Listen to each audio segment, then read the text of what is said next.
काल हिंदू जन आक्रोश मोर्चाचा दौंडमध्ये निघालेला होता. महाराजांच्या पुतळ्याची विटंबना असले एक विषय आला. काय नक्की आपली मागणी आहे का?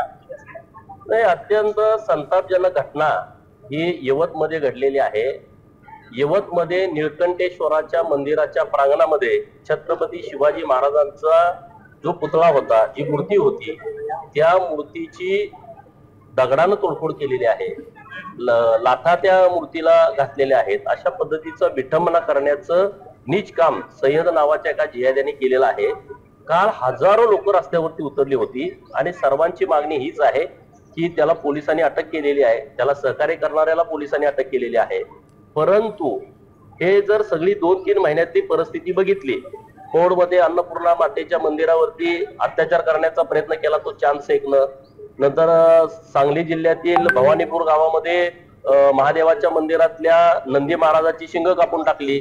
नंतर वरवण म्हणून गाव आहे यवतच्या बाजूलाच, म्हणजे इकडेही छत्रपती शिवाजी महाराजांच्या मूर्तीची विटंबना केली आणि तिकडे महादेवाची मूर्ती तोडून टाकली.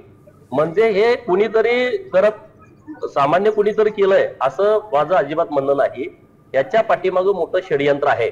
कारण छत्रपती शिवाजी महाराज या हिंदुस्थानातील सर्व हिंदू धर्मीयांचा आत्मा आहे, अस्मिता आहे. आणि त्यांना माहित आहे की छत्रपती शिवाजी महाराजांच्या नावाखाली सगळी लोक जातीपातीच्या भिंती बाजूला ठेवून एकत्र येऊ शकतात आणि मग त्या अस्मितेवरतीच घाला घालायचा, आमच्या स्वाभिमानावरती घाला घालायचा. आता isakal.com आहे देशातील नंबर 1 ची मराठी न्यूज वेबसाईट. प्रत्येक अपडेटसाठी isakal.com ला नक्की भेट द्या.